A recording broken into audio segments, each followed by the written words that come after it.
Monsieur le doyen de la faculté de médecine et de pharmacie de Marrakech, chères consoeurs et chers confrères, c'est pour moi une grande joie et un honneur d'ouvrir ce 6e congrès de médecine générale organisé par MG Maroc. En effet, cette année, le congrès présente plusieurs particularités. En plus du fait d'être un lieu de rencontre, d'échange et de développement scientifique, sa première grande particularité est qu'il est ouvert aux étudiants en médecine, nos futurs confrères. Cette journée porte ouverte dédiée à tous les étudiants, en espérant ainsi tisser des liens solides et pérennes entre les différentes générations de médecins. En effet, nous avons décidé de profiter de nos expériences, qu'elles soient bonnes ou mauvaises, de développer les bonnes et d'éviter les mauvaises pour un meilleur épanouissement et un meilleur cursus. Que nos étudiants choisissent la médecine générale, médecine de famille ou bien une autre spécialité d'organes, l'essentiel est de développer une confraternité, un respect et l'estime du travail de l'autre, de prendre conscience que nous dépendons les uns des autres et que plus nous serons complémentaires et que meilleure sera la collaboration, mieux se portera notre patient. Pour cette raison, nous avons prévu cet après-midi une séance débat intitulée « Séance de médecine générale » qui permettra à nos étudiants de s'exprimer sur leurs besoins et de mettre en place les jalons d'une structure junior que nous définirons ensemble, qui sera à la fois votre et notre reflet, votre et notre souhait, le résultat de votre et de notre implication, dévouement et ambition. Une deuxième particularité pour ce congrès, c'est que depuis le début, nous avons toujours organisé nos congrès au niveau de la capitale Rabat. Pour la première fois, notre congrès se déroule à Marrakech, cette belle ville pleine d'histoire, de couleurs, de saveurs, avec un charme particulier. Donc, nous nous sentons à la fois organisateurs, mais aussi invités.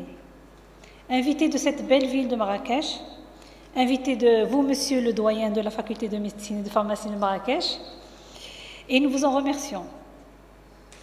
Nous vous souhaitons à tous la bienvenue, et en notre nom à tous, nous vous remercions pour votre présence et nous remercions monsieur le doyen d'avoir accepté d'être notre président d'honneur. Je profite de l'occasion pour remercier nos sponsors qui nous offrent le moyen d'organiser ces manifestations scientifiques. Nous remercions tous nos experts qui vont animer ce congrès. Et je remercie également une équipe de travail, car il y a une grande partie qui travaille dans l'ombre. Nous avons notre webmaster qui est M. Boukili Ilyes, notre événementiel M. El Hababi, notre secrétariat MG Maroc avec Mlle Nzarwal Salma et Mlle Tassouk Meriem, et notre comité MG Maroc avec Dr Bellamou Mohamed, Dr Barada Mohamed Saïd, Dr Sharqawi Roqiya, Dr Daloni Hamid, Dr Tassi Abdelhaq, Dr Hiji Sara, Dr Qba Jaja, Dr Liaqoubi Allal et Dr Wafi Salahuddin. Et d'autres, bien sûr, comme Ayoub, Mouha et j'en passe. Et le meilleur reste pour la fin, donc je remercie toute l'assistance qui, par leur présence, permettent à ce congrès d'être une réussite. Je vous remercie, je passe la parole à monsieur le doyen et je me permets de lui offrir un petit cadeau en guise de notre reconnaissance pour son...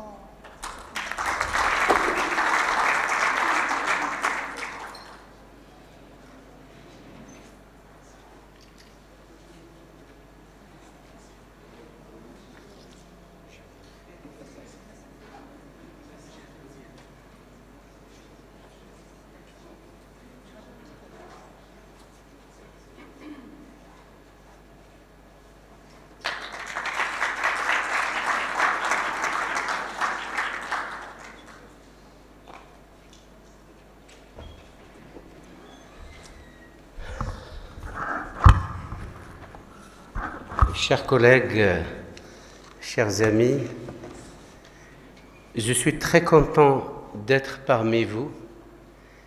La première des choses, je suis tout à fait satisfait et tout à fait touché par votre qualité d'organisation, votre qualité de communication.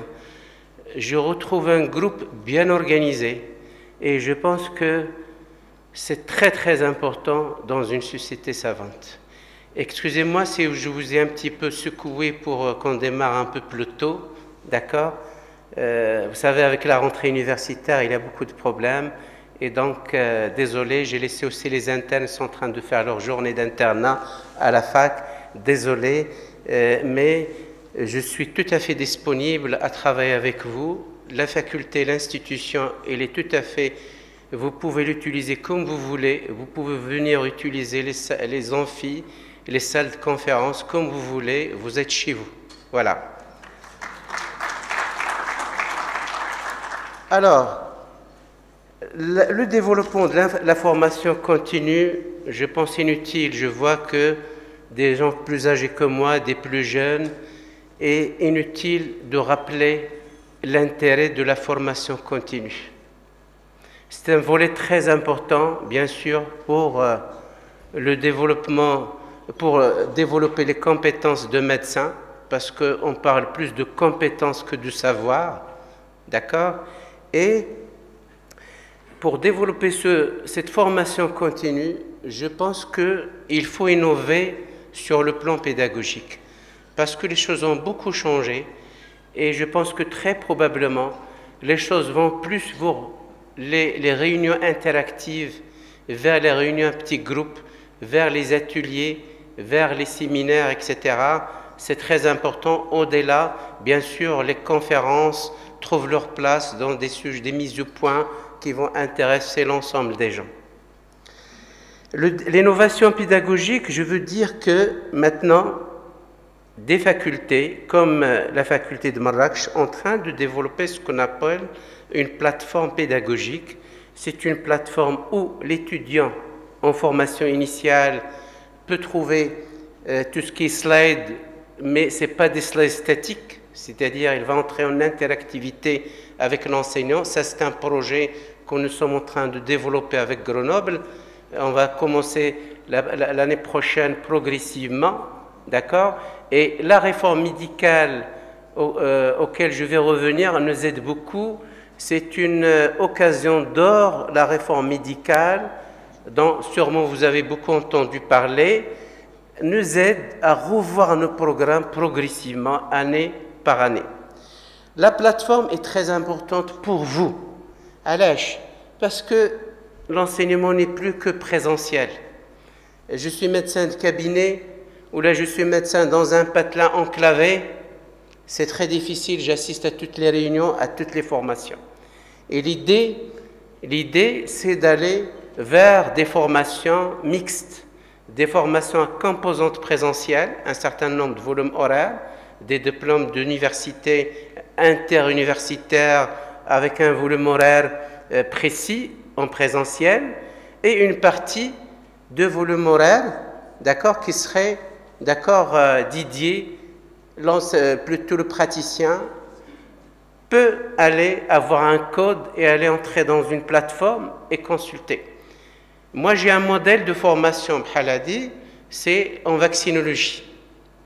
Avec Grenoble, nous avons un enseignement où une partie est faite à distance, et une partie une fois par mois, ou là une fois tous les 2 mois. Je dirais pas les étudiants, je dirais que les médecins, les praticiens, parce qu'essentiellement ce sont des médecins qui viennent, d'accord, et qui suivent cette formation. Une idée un peu pour innover, parce qu'en cabinet, il est occupé un peu à droite, à gauche, c'est pas aussi facile toujours de bloquer chaque week-end, d'accord, où il y a la famille, il y a, donc c'est un peu difficile. La simulation médicale. La simulation médicale, je peux un peu taquiner l'Herbati parce que les Marrakechis et les Casablancais sont en avance en matière de simulation médicale. Et la simulation médicale, ça vient tout simplement de la notion jamais la première fois sur le malade. Avant, nous avons après des ponctions lombaires directement sur le malade, des ponctions pleurales, c'est pas quoi, d'autres gestes, d'accord? Comment mettre un stérilet, etc. Mais maintenant, il y a la simulation médicale, il y a des mannequins Ce n'est pas des simples poupées, mais des mannequins qui coûtent vraiment cher, des poupées qui coûtent trop cher, qui sont informatisées, qui sont... vous pouvez visiter un centre de simulation, que ce soit à Marrakech, à Casa. Je pense que Rabat et Fès sont en train de s'équiper et Oujda. Donc, vous pouvez visiter et vous pouvez constituer une idée. Et ça vous permet, en tant que société médicale, association de médecins, de vous organiser avec la fac et de faire des formations. Les gens, moi je ne maîtrise pas comment mettre un stérilet ou je ne sais pas quoi, je peux organiser une formation sur le mannequin et m'entraîner pour la chirurgie expérimentale, pour la médecine d'urgence, pour pas mal de choses. Et bien sûr, je pense que la meilleure façon, bien sûr, c'est d'évoluer, c'est la formation continue, nous sommes tout à fait d'accord. La réforme médicale, je ne peux pas vous voir sans parler. La réforme médicale, vous savez, ça a commencé l'année dernière avec toutes les difficultés. Chaque réforme, il n'y a pas toujours que des aspects positifs, il y a aussi des aspects négatifs, il y a des problèmes qu'il faut réajuster au fur et à mesure. Et c'est un système LMD, d'accord, licence, master, voilà, doctorat, mais c'est hybride, c'est pas exactement comme les facs de sciences, c'est pas exactement comme ailleurs, c'est un truc un peu intermédiaire. Et l'avantage aussi, mais ça ne devrait pas rester sur les papiers, c'est de développer des passerelles pour les étudiants en échec. Un étudiant qui est en échec en deuxième année, il faut qu'on trouve une voie de passage, une passerelle pour tout ce qui est formation d'orthophonie, en biomédical ou autre. Il ne faut pas que la fac de médecine, l'étudiant en échec en deuxième année, troisième année, ne trouve pas d'issue. C'est très important. Et j'arrive, ce que rapporte la réforme, ce que vous intéresse, c'est cette notion de médecine de famille. Je rappelle pour les gens qui ne le connaissent pas, c'est que maintenant, dans le cadre de la réforme, une fois l'étudiant arrive en sixième année, il peut passer un concours, il n'est pas obligé de la soutenance. En septième année, il va par d'une année les cliniques et puis des mois la soutenance. Je parle pour la réforme, les gens de la réforme médicale. Une fois qu'ils vont atteindre la sixième année, il y aura trois voies. La première, c'est la voie de l'internat. C'est-à-dire, on va revenir à la voie classique, comme ce qu'on avait passé l'autre fois. Parce que l'internat, vous vous rendez compte facilement, il est devenu juste un truc pour rester dans la grande ville et pour choisir une belle spécialité. Il n'y a plus l'internat qu'on connaissait avant. Maintenant, il va retrouver, d'accord, sa voie comme avant. Et là, il faut intéresser les gens sur le plan pécunier. C'est très important. Deuxième voie à côté de l'internat, c'est Attar Marhababik. Deuxième voie, c'est la voie de spécialité, la voie de résidanat. Et troisième voie, c'est la médecine de famille qui va devenir une spécialité à part entière. La problématique, c'est que maintenant, la dénomination, parce que vous, maintenant, vous hésitez médecine générale, médecine de famille, et même, vous vous rendez compte que même les NAS, ils ont commencé à faire des formations médecine de famille pour des gens. Quel est le rôle de la médecine, pas la médecine de famille, de l'ENAS dans tout ça? Qu'est-ce que ça va devenir par la suite? Est-ce qu'il va s'occuper des médecins déjà formés? Les facultés doivent s'organiser d'ici 3 ans, 4 ans pour assurer une formation en médecine de famille. Et donc, le programme devrait être identifié. Nous devons former les formateurs. Et je pense que c'est un débat qui vous intéresse et sur lequel il faut provoquer des tables rondes, des réunions pour pousser les responsables, d'accord, à être plus clairs, à prendre des décisions, etc. Et puis, je pense que les choses évoluent. Il faut une politique de langue. Maintenant, les premières années de la réforme ont obligatoirement un module qui s'appelle l'anglais médical.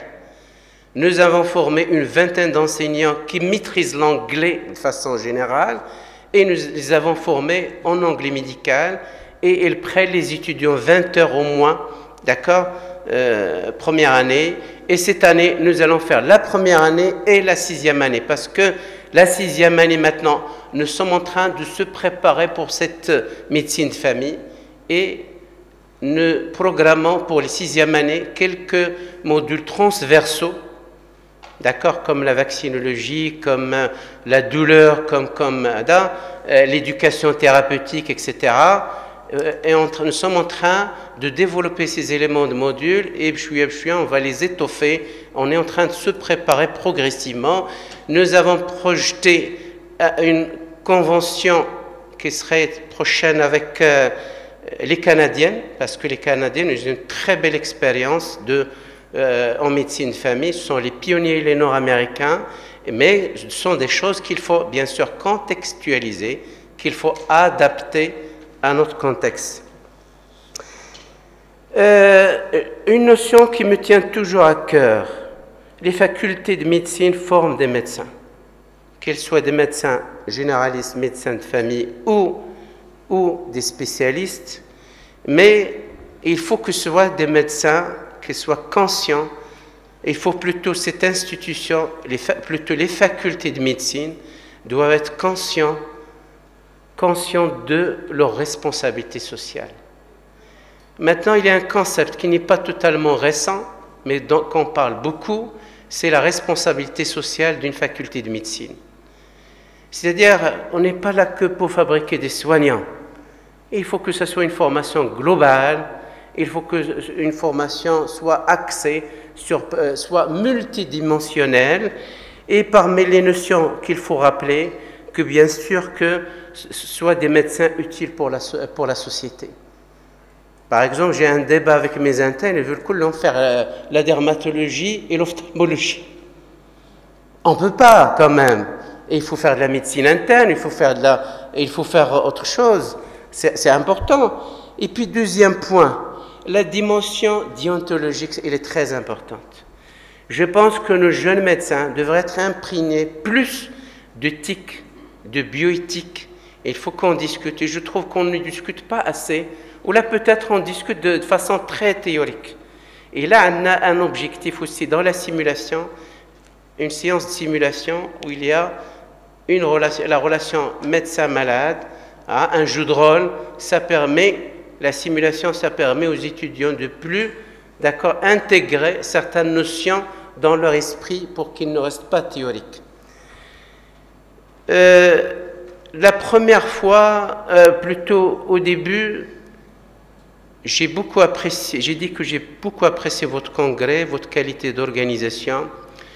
Moi, je suis pédiatre et je pense qu'on a beaucoup de similitudes avec les médecins généralistes. Je fais beaucoup de formations dans la région pour les médecins généralistes et je leur dis que vous, avec le temps, vous devenez des pédiatres, malgré vous. Et vous avez beaucoup de qualités. Vous devez maîtriser tout. D'accord? Vous êtes presque des internistes, même s'il y a un interniste parmi nous qui reste d'être jaloux. Il est là, il a baissé sa tête. D'accord? Et donc, je vous souhaite un très très bon congrès et bon courage.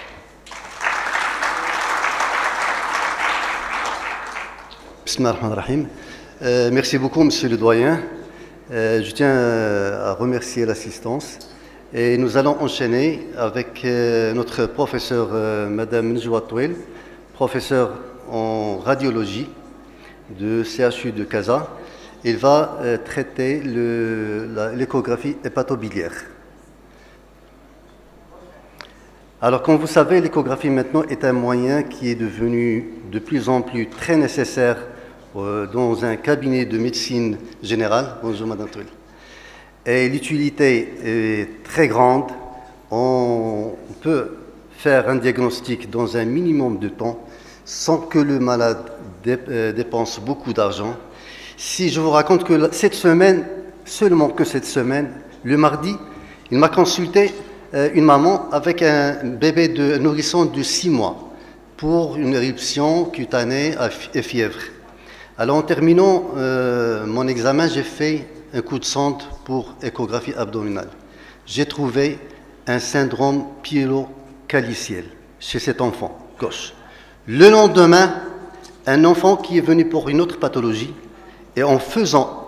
le lendemain, l'enfant est venu pour l'aptitude physique, c'est-à-dire le cahier de l'école, pour le remplir. En faisant l'examen, j'ai complété par un examen aussi d'échographie, et j'ai trouvé chez cet enfant de 6 ans un syndrome pyélocaliciel avec un rein qui est vraiment foutu, c'est-à-dire qu'il a perdu son rein. Donc, de ce fait, on conclut que l'utilité pour le malade est très importante maintenant, l'échographie, et ça ne demande pas beaucoup d'argent.